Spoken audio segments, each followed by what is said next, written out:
This is Decoding Learning Differences with Kimberly and Lavelle, and this episode is Educating the Different Learner, Dyslexia. So we are talking today about how to educate a child with dyslexia, what is most absolutely completely important, and I would love your feedback on how much you were surprised by, how much you agreed with, disagreed with, anything. So first of all, because of the way that from what we know about dyslexia and learning differences in general, someone who is struggling to learn something, whether it is reading, math, kicking a soccer ball, they're struggling more than others with who are otherwise peers, similar, then they need systematic, explicit, repetitive, and somewhat frequent instruction in the area that they're struggling with. So for a child with dyslexia, they need systematic, explicit. That is, so let me go back up. Systematic. There is a system in place. I have a way that I'm going to teach it. I have an order in mind of how I want to teach it. And it can vary, but there is something in place. It's not just, oh, today we're working on this and tomorrow we're working on this. And there is a well thought out structure and system and approach and strategies and cueing or tools or whatever it is as part of this system. So it is systematic. It is explicit, meaning the child doesn't just have to figure it out. It's not about the discovery process. As fun as that is and as great as that is as an educational tool in some settings, when we're trying to teach certain skills that someone is lacking, they need to be told explicitly, without any vagary, I'm not sure if that's a word, super clearly, they need to be told, this is this. AR says R, right? Super clear. It needs to be repetitive. Every day we practice that AR says R until they've got it completely. And then we put AR into words and practice reading AR in words. All of this, right? And it needs to be frequent. The thing that we know about children with learning differences, struggles, is that typically once is not enough. And the longer they go between instruction and reinforcement and instruction, the more they'll forget and have to be retaught again. So ideal, multiple times a day, you're practicing a particular skill that's new and you're trying to get in their head. Multiple times a week, at least once a week. Once a week, you're going to struggle to make much progress. It's really hard to make progress if you're not seeing a child minimum 2 times a week, really intensive in that time. But the more frequent that help is provided, the more progress the child can make. Now, of course, frequent does not mean that it has to be a long duration. When I'm saying multiple times a day, I'm saying if we're working on AR says R, if I can hit that in morning, lunch, at dinner by having this teacher practice it here, the interventionist practice it here, mom practice it at home, I've hit it 3 times a day in 2 seconds. Hey, what does AR say? R, great. Here's your peas. If they love peas. So frequent doesn't have to have a long duration, just frequent. The frequency is more important than the duration that the lesson occurs in, which I'll come back to in a second because I want to hit that again. So it is systematic, explicit, repetitive, frequent instruction in phonics, phonemic awareness, and morphology minimum. There are plenty of other things that children with dyslexia benefit from instruction in. Minimum, pretty much everybody with dyslexia needs those 3 things. Phonics, this letter, this sound, they go together. The set of letters, this one sound, goes together. We blend these sounds to make this word. The word gets broken apart. I'm spelling it. The letter sound correspondence is phonics. Phonemic awareness is those individual letter sounds and being able to manipulate the sounds. You can do this with letters, without letters. There's controversy on which one is more effective. The research I've looked at mostly says with letters is actually more effective. But different kids with dyslexia, different disabilities or differences, you're going to have different profiles, and some kids will do better with one versus another. So I'm not saying it has to be one way or the other. But phonemic awareness, knowing what to do with those sounds. You're blending the sounds. You're segmenting the sounds. You're deleting the sounds. Like actually just taking a sound out. You're adding a sound in. Adding a sound in is help. Well, let's do both. If I think about suffixes or prefixes, but let's focus on suffixes because it usually gets taught first. Because we have words like jumps. Well, jumps without the s is jump. And knowing that a root word plus a suffix helps us know the spelling of that word is very helpful. So being able to delete out a sound to spell the rest of it is very helpful. Jumping without the ing is jump.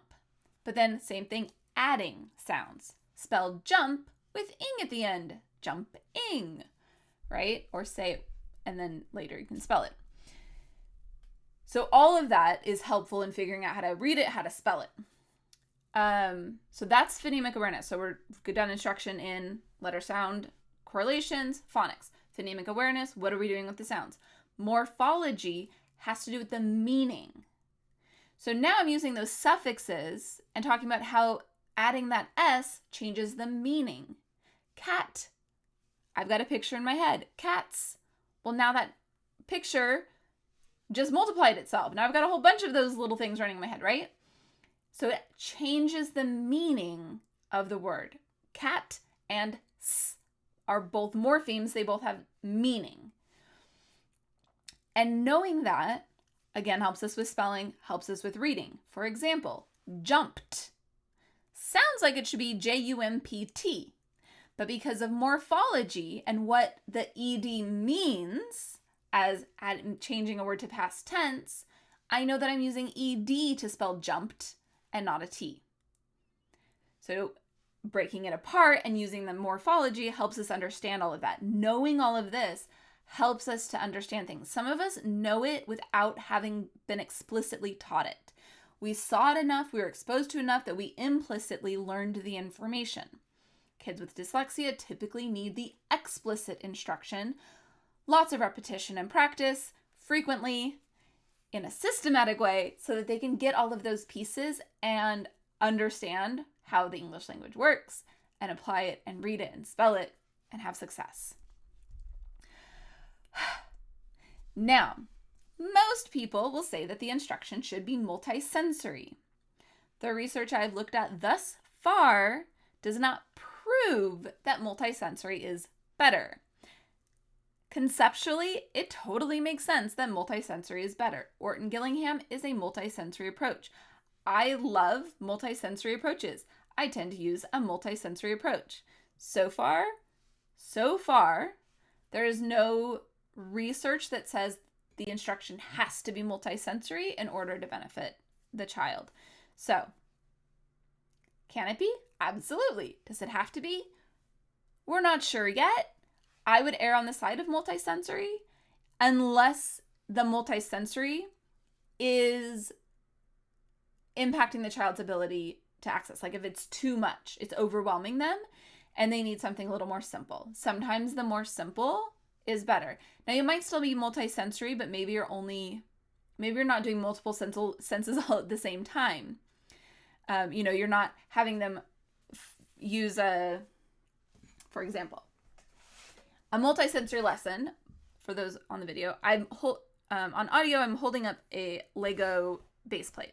So I might use this with my students to say, AR says R, let's trace it out.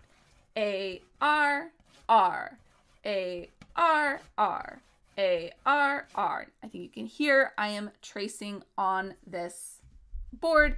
So I am saying it. I am seeing myself write it. I've seen it on the screen or written on a board somewhere. And I'm feeling it tactile on this bumpy plate. I can also use the other side for a different feel, different texture. I can do all of that at once. And for some kids, I busted this out and I just lost them, right? That multisensory distracted them from actually getting the input. Now, a lot of times when you keep using the same tool, it loses its like novelty, it's fun, it's excitement, and therefore it starts being useful again. Sometimes you have to kind of wait it out. Other times it's better to just not have them do it. You can focus on seeing it. A-R-R, A-R-R, A-R-R. And then later, maybe you bring out A-R-R, A-R-R, A-R-R. So they've kind of seen it in one setting, they're feeling it in another setting, they're saying it in both settings, and maybe another time you just have them say it. To just kind of really give them less and less so they're not too overwhelmed. For some kids, every kid is different, which is one of the reasons why I love the Orton-Gillingham approach, not the Orton-Gillingham programs, but the actual like tutoring. The programs are great too, but the thing I'm saying I love is the ability to really individualize, and everybody's going to have a different experience and a different set of lessons and a different everything, because even though we've got these skills that we're trying to teach and an overall methodology that we're using, part of our methodology is just the individualization of the lessons. So, and it's not just Orton-Gillingham, there are others that do the same concept. And that's really what I would be recommending and looking for, is really individualized instruction. No matter what your child's difficulty is, the more individualized it is, the more successful they are likely to be. Let's talk about what does not work.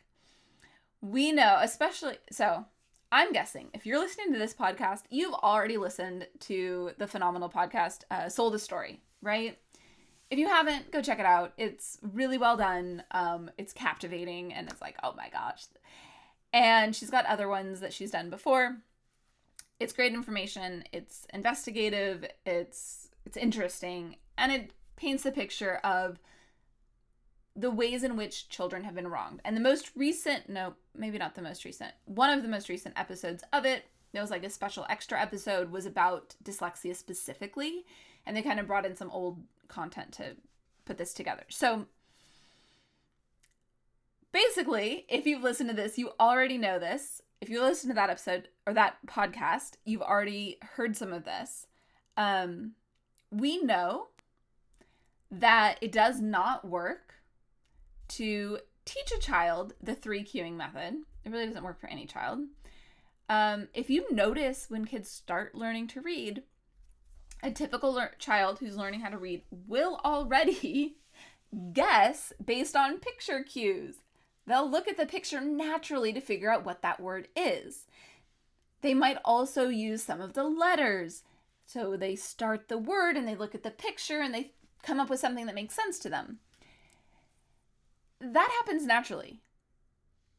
We don't have to teach them, and it's not really what we want to teach them. We want to teach them that the letters are there for a reason. They actually do provide information on what the word is. They tell us how to sound out the word or figure out what it is in cases where it's not really about the sounds as much as representing a meaning. That's that morphological piece where you need to know that part of the English language is based on morphemes, where this unit means this and it's pronounced differently in different words, but the meaning is the same. So that also looking at etymology, the history of a word's meaning and its spelling helps us to understand why it's spelled the way it is. So back to what does not work. It does not work to do the 3 cueing method or anything where you're just encouraging a kid to look around and guess at what the word is. That doesn't work. Another thing that doesn't work is just handing kids books and hoping that they learn by osmosis. I don't know. They do need that explicit instruction in phonics, phonemic awareness, morphology. Any curriculum that is not doused in that is not going to be effective. One of my concerns with, so in like the homeschooling community, there's a philosophy of unschooling, which we've talked about on the podcast in the past. I love a lot of that philosophy, and it can work with this as well. But in the extreme, there are people who are like, oh, kids, they'll just learn how to read by being read to. There are kids who will learn how to read by being read to. They're not dyslexic. They're not the ones I'm talking about right now. Most kids need some kind of instruction, some kind of explicit instruction. I absolutely want it to be when they're interested, when they're engaged. I want them to be intrinsically motivated to learn how to read. And it needs to still, there has to be some kind of structured, explicit, repetitive, frequent instruction for a child with dyslexia to be able to learn how to read successfully. If they are not provided with that and they're just like taught something and then nothing else, they will start to get frustrated. They're not learning how to read like everyone else. They'll assume that they are unintelligent. They'll call themselves names. Their self-esteem will suffer, and as a defense, they will say they don't want to learn how to read. So you have to be very careful with that. If a child is interested and then suddenly refusing, what happened in between? Did they not get enough encouragement in the form of systematic, explicit, repetitive, and frequent instruction in phonics, phonemic awareness, and morphology so that they could be successful in learning how to read? Again, I don't want anything shoved down a child's throat. I want them to be successful and interested on their own, but I also want them to understand how to read, and finding success will help them to be motivated and interested and engaged and begging for more. So please help your child by doing those things. Okay, so it does not work to just hand a book to a kid. It does not work to simply read to a child. It does not work to teach them how to guess. It does not work to focus on reading comprehension strategies when the act of reading words is what is struggling, making them struggle. One other thing that does not fully work is focusing too much on fluency. When we put too much of a focus on a child's reading fluency, we tend to neglect some other things. For example, I often see IEP goals that are the child will read a first grade curriculum at 60 words per minute with 90% accuracy. The kid meets the goal. We say, oh, great, they know how to read a first grade text. Wait a minute, they were at 90% accuracy. That means 1 out of every 10 words they didn't know how to read. So they can't read a first grade text except at 90% accuracy. And that's not an independent reading level. So 95% is considered independent reading level, even by the people who do the strategies we don't love as much. So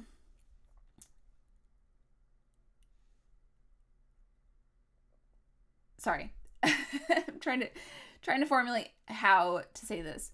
So the fluency, when we focus too much on read it fast and only 90% accurate, then we're allowing for tons of mistakes to be practiced. We're also encouraging them to basically just skip over words they don't know so that they can just be faster. And that's not good reading. We want them to go slow to know the word. We want them to repeat what they just read to reinforce the correct reading of that sentence. We want them to then work on intonation and pacing. So we want good fluency, but true fluency, reading with appropriate expression and intonation and pacing so that their reading makes sense to them, to someone they're reading to, that it has meaning. They understand the meaning, and they're showing that meaning by how they're reading it. They're reading it with meaning. If we focus too much on the child will be this accurate and at this speed, we may be neglecting to systematically, repetitively, frequently, explicitly teach phonics, phonemic awareness, and morphology.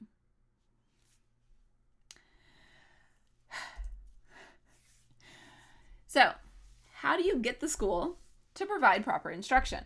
Now, thanks to podcasts like Sold a Story, hopefully this one, and other sources, more and more parents know what schools were supposed to know over 20 years ago. With that National Reading Panel study done in 2000, I believe, what schools were supposed to have known 20 plus years ago, parents are now learning, and parents are then driving change in schools. Yes, it's not how it's supposed to work. But to be completely honest, sometimes in the school, you are in a little bit of an echo chamber where everyone's saying and reinforcing the same things. They're being sold these glamorous curriculums, which the state is approving and saying this is an approved curriculum, and it uses these methods that we don't like and are not good. I'm saying they're using methods that we don't like and are not good. The state doesn't realize it. The school doesn't really realize it because they didn't read the National Reading Panel report, and they haven't yet listened to Sold a Story because they're super busy. They're working 50, 60, 70 hours a week trying to get lesson plans done and things prepped and things graded and tests done and reports written, and their focus is on how to educate the 30 kids in their classroom or the 700 kids in their school or the 3,000 kids in their school district or whatever it is. They are busy. They are busy in the day-to-day and sometimes don't have the time, space, capacity to go looking for what they don't know. They don't realize they don't know it. They think that they're doing things that are great because it's in the curriculum and it was approved by the state, and my curriculum, my credentialing program taught me this and all of these things. They don't know what they don't know. So when you come in with new information, don't come in assuming that the school is just being neglectful or trying to do anything malicious, or that they don't have your child's best interest at heart. I do believe that they do almost always, but there are things that they don't know and they need to know. So come in as a team member and say, hey, I've noticed you're using Fontes and Pinnell as an intervention, and I know you probably spent so much money on that program, and I know it's beautiful and it's got all these great books and it just seems so wonderful, but have you looked at this research?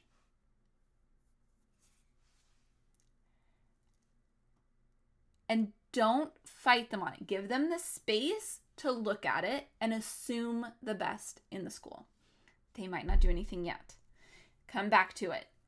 You can start as kindly as possible going to school board meetings and really letting the district know that it is a concern, that you care, that you want to see them do better. You know that, it costs them a lot of money, so it's hard for them to then switch to something else. You can have these conversations and assume the best. Now that's on a bigger picture, right? For your individual kid, you've got an IEP, hopefully. If your child needs specific instruction, then hopefully your child is on an IEP. If not, go back and listen to an episode about how to get your child an IEP. Get on that as soon as possible. And then during the IEP meeting,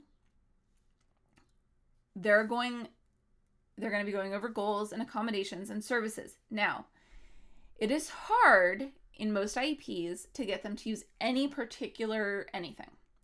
Some of them, I have seen IEPs written that says they're going to provide Linda Mood Bell Seeing Stars, or they're going to provide Wilson. Some schools will do that. Most will not, because they don't have to, and in some ways it's better not to. But what will drive their instruction is the goals.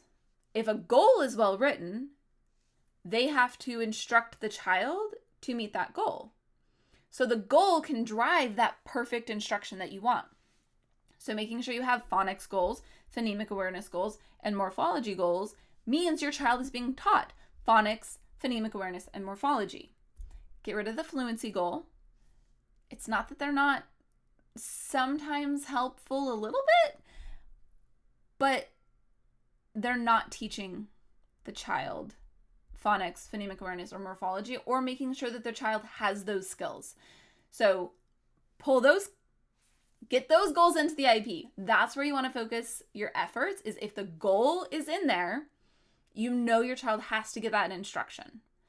That's the number one. Now, you can absolutely ask for an Orton-Gillingham program. You can absolutely ask for whatever it is that you have researched and you think is best and great.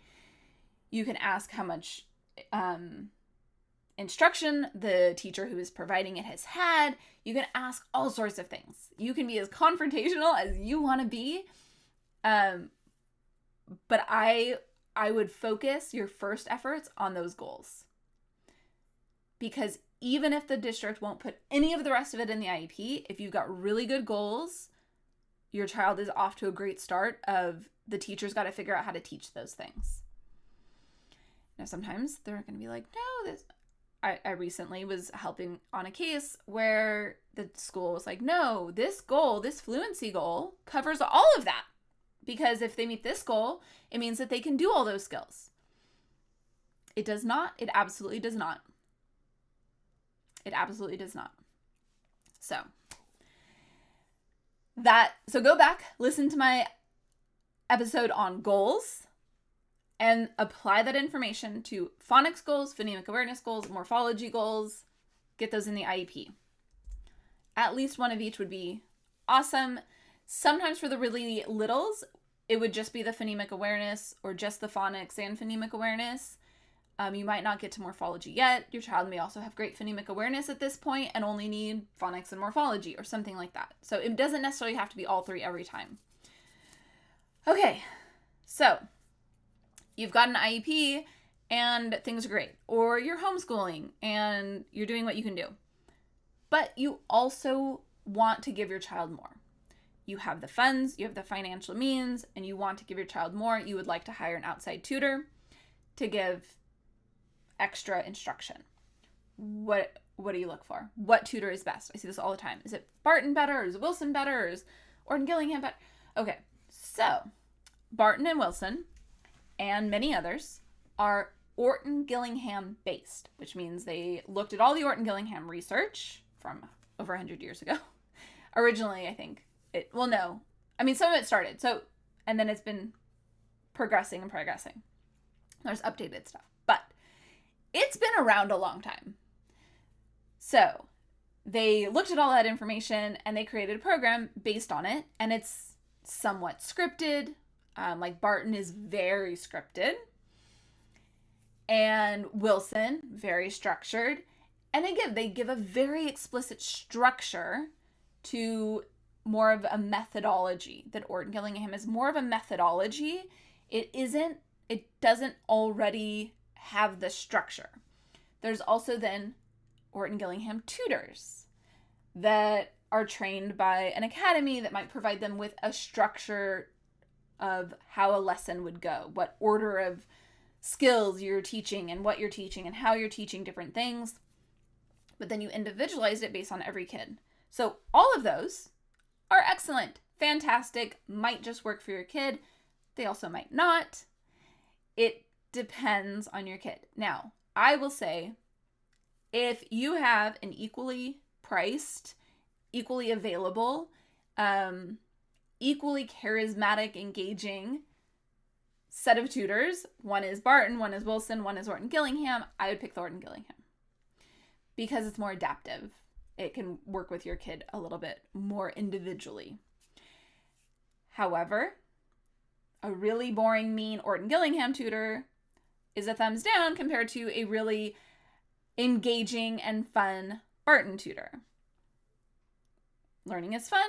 We want it to be engaging. We want it to be appropriately challenging, but not ever make the child feel like they're incompetent in any way. So we're looking for those things. We're looking for someone who's engaging, who connects well with your child, who's charismatic in some way, in that way of like engaging with your child, not like anything beyond that. We just want them to be able to build a rapport with your child so that the child feels safe to try things out, to fail, and know that they're always going to get encouragement to just keep going. They're doing amazing, right? So you're looking for that quality more than anything. You're also looking for the tutor's ability to individualize, that they can individually see where your child is struggling. And they can individually give appropriate instruction in those different things. They can also see, they, like I was talking about the multisensory, they're kind of overwhelmed by too much multisensory. So we're going to quiet it down and do this and separate skills out. Or they're easily distracted and they need more stimulation to stay focused. You want someone who can kind of adapt and do those different things, which is hard to find without until you're in it, right? But you can ask a lot of these questions. You can also see the way that the tutor talks about themselves and what they provide. I currently have an opening or two if you want to email me, if that's something you're looking for. I do some virtual tutoring, and I currently have an opening or two, maybe. So if you want to jump on that, you can email me, Kimberlyn@decodinglearningdifferences.com.